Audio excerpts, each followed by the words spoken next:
Jack তার রুমে বসে গ্লাসে ওয়াইন নিয়ে চুমুক দিচ্ছে। ফাইনালি এত বছর পর আজ আমরা জয়ের এতটা কাছাকাছি। শুধু এখন যত তাড়াতাড়ি সম্ভব রোজের সাথে বিয়েটা সেরে ফেলতে হবে। ওই অ্যারনের কিছু করার আগে সব নিজের আয়ত্তে আনতে হবে।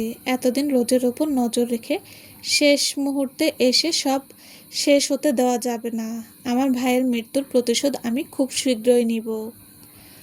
রোজকে এতদিন জ্যাক গভীরভাবে ফলো করেছে। অ্যারনের লোক দূর থেকে সব নজর রাখত, যেটা কেউ বুঝতে পারত না। কিন্তু জ্যাক সবসময় রোজের কাছে থেকে তার উপর নজর রেখেছে। অ্যারনকে রোজের চোখে খারাপ করতে জ্যাক কি সেদিন অ্যারনের কেবিনে রোজকে ভয় দেখায়। ভার্সিটিতে এসে রোজ প্রেশা লিজা আর অনুকে তার এঙ্গেজমেন্টে আসার জন্য ইনভাইট করে। ওরা সবাই হতবাক, কারণ ওরা সবাই জানতো যে অ্যারনের সাথে রোজের সম্পর্ক।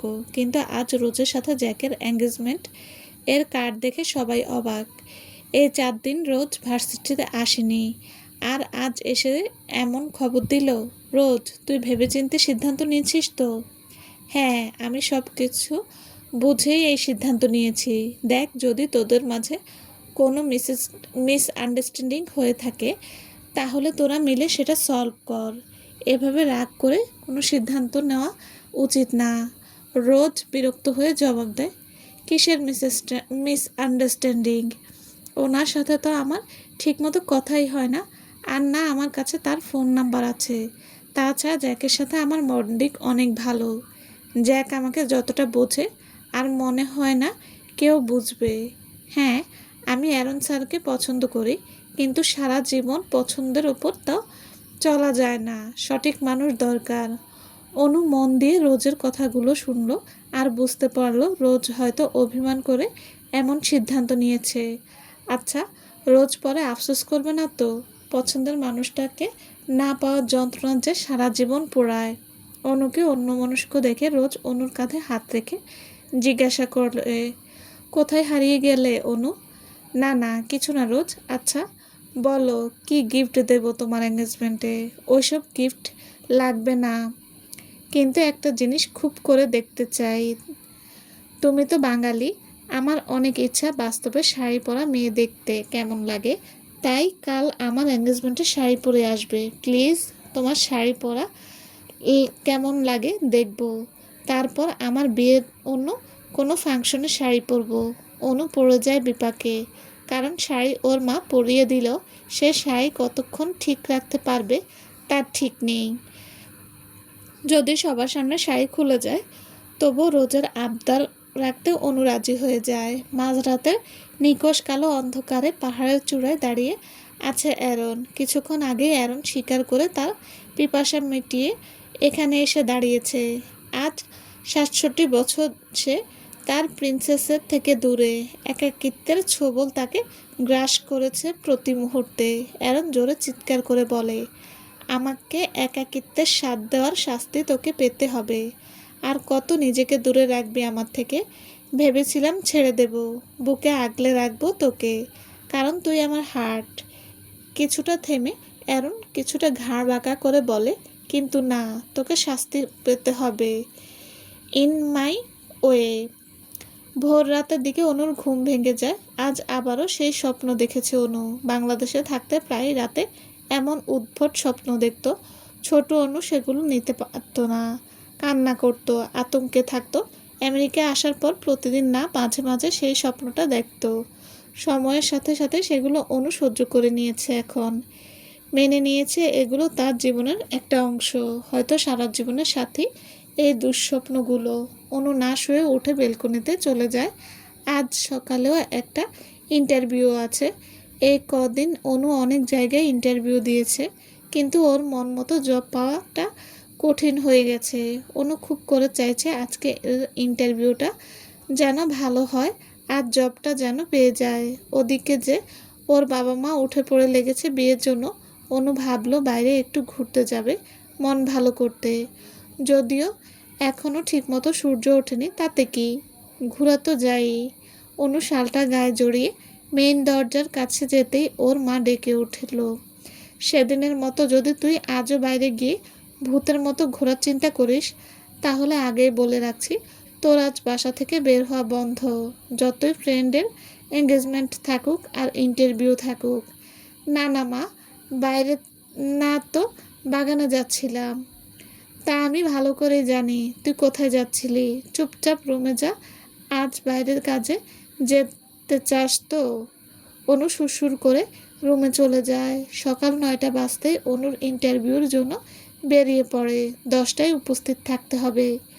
কিন্তু রাস্তায় ছোট একটা অ্যাক্সিডেন্ট হয়ে যায়। যদিও অনু তেমন ব্যথা পায়নি। অ্যাক্সিডেন্টের জন্য 10 মিনিট লেট হওয়ায় দারোয়ান তাকে ভেতরে ঢুকতে দেয় না। অনু অনেক অনুরোধ করে। এমন সময় অফিসের এক লোক এই বিষয়টি লক্ষ্য করে আর সব জানতে চায়। অনু সব কিছু তাকে জানায়। এতে লোকটি কিছুটা নরম হয় আর অনুকে ভেতরে ঢোকার সুযোগ করে দেয়। অনু ইন্টারভিউ দিয়ে বেরিয়ে পড়ে রোজের জন্য গিফট কিনতে। অনু অনেকক্ষণ মার্কেটে ঘোরাফেরা করার পর ঠিক করতে পারে না কি দেওয়া যায়। হুট করে অনুর মনে হলো রোজ শাড়ি পরতে চেয়েছিল, তাই অনু অনেক খুঁজে রোজের জন্য একটা সুন্দর শাড়ি কেনে। অনু বাসায় আসতে আসতে 2টা 30 বেজে যায়। অনু তাড়াতাড়ি শাওয়ার নিয়ে ব্লাউজ আর পেটিকোট পরে শাড়ি নিয়ে মার কাছে চলে যায় শাড়ি পরতে। অনুর মা অনুকে শাড়ি পরিয়ে দিতে থাকে, কিন্তু হুট করে অনুর মার মন আটকে ওঠে অনুর পেটের কাছে জন্মদাগ দেখে। অনুর মা নিজেকে শান্ত করে ভালো করে পিন আপ করে দেয় যাতে দাগ দেখা না যায়। তারপর অনুকে হালকা সাজিয়ে দেয় আর কোমর পর্যন্ত চুলগুলো খোলা রাখে। অনুকে শাড়িতে দেখে অনুর মার মনে হয় সেদিনের ছোট্ট মেয়ে কত বড় হয়ে গেছে। কিছুদিন পর এভাবে শাড়ি পরে তাদের ছেড়ে চলে যাবে। অনুকে বারবার বলার পরও অনু কিছু না খেয়ে বেরিয়ে পড়ে, কারণ এমনিতেই দেরি হয়ে গেছে, তাই না খেয়েই বেরিয়ে পড়ে। অনুর মা অনুকে সাবধান থাকতে বলে আর বলে দেয় যে অনুর বাবা যাবে অনুকে আনতে, বাবার সাথেই যেন আসে।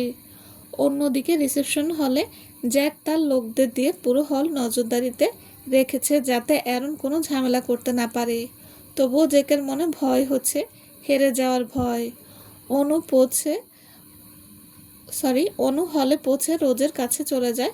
দেখে রোজ অনেক সুন্দর একটা সাদা স্টোনের কাজ করা গাউন পরেছে।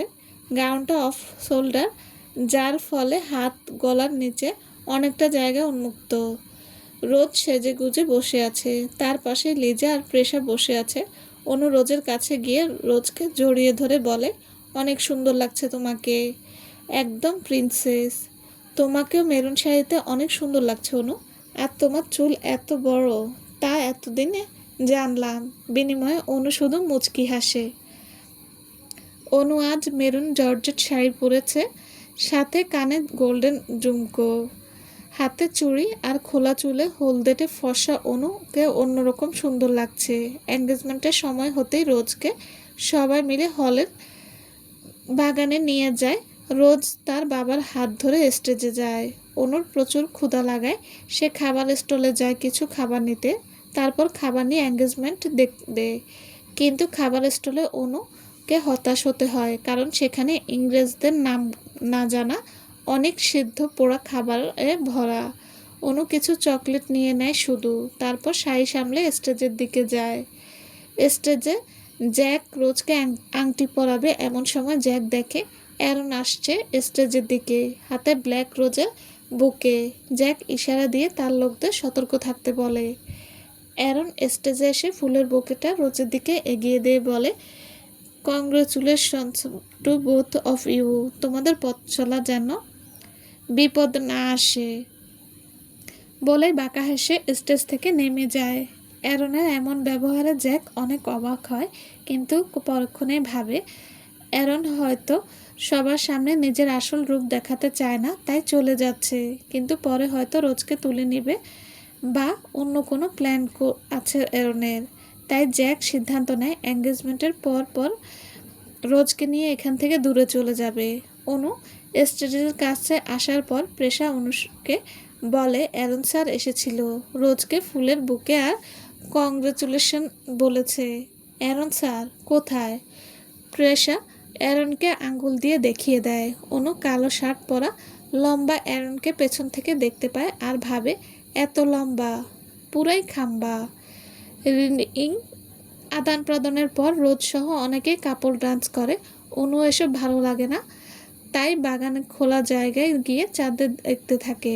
আজ সুন্দর একটা চাঁদ উঠেছে যা অনুকে খুব টানছে। হুট করে অনুর মনে হলো ওর ব্লাউজের হুক খুলে যাচ্ছে। বুঝতে পেরে অনু একবার আড়ালে চলে যায় আর পেছনের চুলগুলো সামনে এনে হুক লাগানোর চেষ্টা করতে থাকে। অ্যারনের হাতে থাকা লাল পানীয় খেতে খেতে এদিকে আস্তে আস্তে হাঁটছিল। এমন অন্ধকার জায়গায় একটা মেয়েকে দেখে অ্যারন ব্রুকুচকে গ্লাস রেখে তার দিকে এগিয়ে যায়। অ্যারনকে দেখে মেরুন শাড়ি পরা মেয়েটা পেছনের হুক লাগানোর চেষ্টা করছে। অ্যারন আশেপাশে তাকিয়ে মেয়ে মানুষ খুঁজলো, কিন্তু কাউকে না পেয়ে অ্যারন এগিয়ে যায় সাহায্য করার জন্য। অরুণ অনু হয়রান হয়ে হাতটা নামছে, তখনই অনুভব করলো কেউ তার ব্লাউজের হুককে হাত দিয়েছে। অনু প্রথমে ভয় পেলেও পরে যখন বুঝতে পারে যে লোকটা তাকে সাহায্য করছে তখন অনু চুপ করে থাকে। কিন্তু কেন যেন অনুর অস্থির লাগছে। অ্যারন চেষ্টা করছে যাতে হুক লাগানোর সময় কোনো স্পর্শ না লাগে, কিন্তু হুক লাগাতে হাত সরানোর সময় অনু একটু নড়ে ওঠে, তাই অ্যারনের হাতটা অনুর নগ্ন পিঠে স্পর্শ হয়। আর তখনই অ্যারনের চোখের সামনে সে আবছা স্মৃতিগুলো আবার ভেসে ওঠে। সেই সাথে এবার ভেসে ওঠে তার প্রিন্সেসের চেহারা। অ্যারন চোখ বন্ধ করে বলে ওঠে, my heart, my princess. Aaron চোখ খুলে সামনে কাউকে দেখতে পায় না। অ্যারন আশেপাশে অনেক খুঁজে কিন্তু কাউকে পায় না। জ্যাকের লোক আশেপাশে আছে বুঝতে পেরে অ্যারন নিজেকে শান্ত করে সেখান থেকে বেরিয়ে পড়ে। অ্যারনের হাতটা যখন অনুর পিঠে লাগে তখন অনুর মনে হলো তার কারেন্ট লেগেছে, তাই কিছুটা সরে আসে। অস্থিরতা দ্বিগুণ হয়ে যায়, কোনোভাবে কমছিল না, সব এলোমেলো লাগছিল। তাই অনু নিজেকে সামলিয়ে সেখান থেকে পালিয়ে ভেতরে আসে। এসে দেখে রোদ চলে গেছে আর অনেক রাত হয়। অনু তার বাবাকে ফোন করে, কিন্তু তার বাবা ফোন ধরছিল না। অনু চিন্তায় পড়ে যায়। অনুকে টেনশনে দেখে প্রেষা সব জানতে চায় আর অনুও সব বলে দেয়। প্রেষা সব প্রেষা অনুকে ওর সাথে বাসায় যেতে বলে, কিন্তু অনু মানা করে দেয় আর বলে যে ওর বাবা মা হয়তো চিন্তা করবে, তাই চলে যাবে। অনু প্রেষাকে অনুরোধ করে যেন একটা ট্যাক্সি ব্যবস্থা করে দেয়। ট্যাক্সি আসতেই অনু বাসার জন্য বেরিয়ে যায়। ট্যাক্সি নিস্তব্ধ জঙ্গলের রাস্তায় আসার সাথে সাথে অনুর ভয় বাড়তে থাকে। তবু নিজেকে শান্ত রেখে ড্রাইভারকে জিজ্ঞেস করে, ভাইয়া একটু তাড়াতাড়ি চালান প্লিজ, এমনিতে অনেক দেরি হয়ে গেছে। জি আপু। অনু ভাবতে লাগলো, তুই ঠিক বলেছিস রে প্রেষা, আজ রাত তোর বাসায় থেকে গেলে ভালোই হতো। যতই এটা আমেরিকা হোক আমার এত সাহস করা উচিত হয়নি। এমনিতে অনেক রাত, আর এখন জঙ্গলটা অন্য সব কিছু থেকে আলাদা মনে হচ্ছে। মনে হয় এটা একটা আলাদা জগৎ। এসব চিন্তার মাঝে গাড়ি থেমে যায় আর অন্য নিজের চিন্তা থেকে বেরিয়ে আসে। কিছুটা ভয় পেয়ে যায়। গাড়ি থামালেন কেন? সামনে অনেক বড় গাছ পড়ে আছে, আমি দেখছি বলে ড্রাইভার গাড়ি থেকে বেরিয়ে বাইরে যেতেই দুজন অদ্ভুত লোক ড্রাইভারকে ঘিরে ধরে আর কোনো কিছু বোঝার আগে ড্রাইভারকে চোখের পলকেই মেরে ফেলে নির্মমভাবে। এসব দেখে অনু তৎক্ষণাৎ বাইরে বেরিয়ে আসে আর বলে, কি করছেন আপনারা এসব? কথাটা শুনতেই লোকগুলো ঘুরে দেখে অনুকে আর বিশ্রীভাবে হাসি দিয়ে বলে, দোস্ত আজ তো দুটো পেলাম ডিনারে, ভালোই হলো। বলেই লোকগুলো অনুর কাছে এগোতে লাগলো। এতে অনু ভয় পেয়ে যায় আর চিন্তা করতে থাকে তাদের কথা। মানুষ হয়ে মানুষকে খাওয়ার বিষয়টা বুঝতে পারছে না অনু। তাহলে কি ওরা মানুষ না? এসব চিন্তা করতে গিয়ে কখন যে ওরা অনুর কাছে চলে আসে অনু বুঝতে পারে না। যখন বুঝলো তখন পালানোর পথ নেই। প্লিজ আমাকে ছেড়ে দিন। আমি কি করেছি? কিছু করনি সোনা। তোমার কপালে আজ লেখা আছে আমাদের খাবার হবে, তাই তো তুমি এখানে। বলে বিশ্রী হাসি দিয়ে অনুকে ধরতে যায়। তা দেখে অনু ভয়ে চোখ বন্ধ করে ফেলে, কিন্তু অনেকক্ষণে যখন কোনো স্পর্শ অনুভব করে না তখন চোখ খুলে দেখে লোকটা ওকে ধরতে যাচ্ছিল সে রাস্তায় পড়ে আছে আর তার সাথী অবাক হয়ে তাকিয়ে আছে। যখনই সাথের লোকটা এগোতে যাবে ঠিক তখনই হাওয়ার বেগে কেউ লোকটাকে ধরে ফেলে আর কিছু দূরে একটা গাছের সাথে ধাক্কা দেয়। এই সুযোগে অনু গাড়ির পেছনে লুকিয়ে পড়ে। লোকটা আঘাত পেলেও এবার তার আসল রূপে আসে। লোকটা নিমিষেই নেকড়ে হয়ে যায় আর আক্রমণকারী আগন্তুককে আঘাত করতে এগিয়ে যায়, কিন্তু তার আগে আগন্তুক নেকড়ের ঘাড় বেঁকিয়ে ফেলে আর নিজের সুচালু দাঁত দিয়ে সব রক্ত নিমিষেই শুষে নেয়। কিন্তু এতেও যেন আগন্তুকের রাগ কমে না। সে লোকটাকে শূন্যে তুলে নিজের পা একটু উঠিয়ে ভাঁজ করে লোকটাকে নিজের হাঁটুর উপর ফেলে আর সাথে সাথে জোরে মট করে একটা শব্দ হয়। এ তো অনু ভয় পেয়েছে দেখার জন্য মাথাটা বের করে আর নেয়। অনু আগন্তুকের পেছন দিকটা শুধু দেখতে পাচ্ছে। আগন্তুক এবার লোকটাকে দু হাত দিয়ে টান দিয়ে ছিঁড়ে ফেলার মতো করে, ফলে লোকটার দেহ দুখণ্ড হয়ে যায় আর আগন্তুক সেগুলো দূরে ছুঁড়ে ফেলে আর বাঁকা হাসি দিয়ে বলে, চুনোপুটি হয়ে প্রিন্সের সাথে লড়তে আসছে।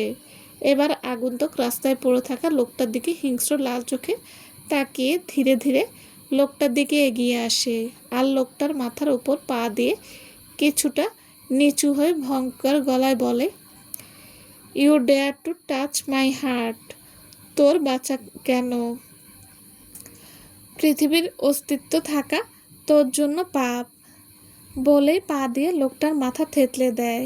এই ভয়ঙ্কর দৃশ্যগুলো অনু আর নিতে পারে না। অনু অনেক চেষ্টা করেও আর নিজেকে ধরে রাখতে পারে না, আর জ্ঞান হারিয়ে পড়ে যেতে নিলেই আগন্তুক হাওয়ার বেগে অনুর কাছে এসে অনুকে ধরে নিজের বুকের সাথে মিশিয়ে নেয়। My heart, now you will have to tolerate my passion. You have no choice baby. চলবে। আসসালামু আলাইকুম। গল্পটা কেমন লেগেছে প্লিজ জানাবেন। হ্যাঁ, আর এতক্ষণ আমার সাথে থাকার জন্য ধন্যবাদ। আর হ্যাঁ, যারা এখনও আমার চ্যানেল সাবস্ক্রাইব করেননি তাদের বলছি প্লিজ চ্যানেল সাবস্ক্রাইব করে পাশে থাকুন। সবাই ভালো থাকবেন। আল্লাহ হাফেজ।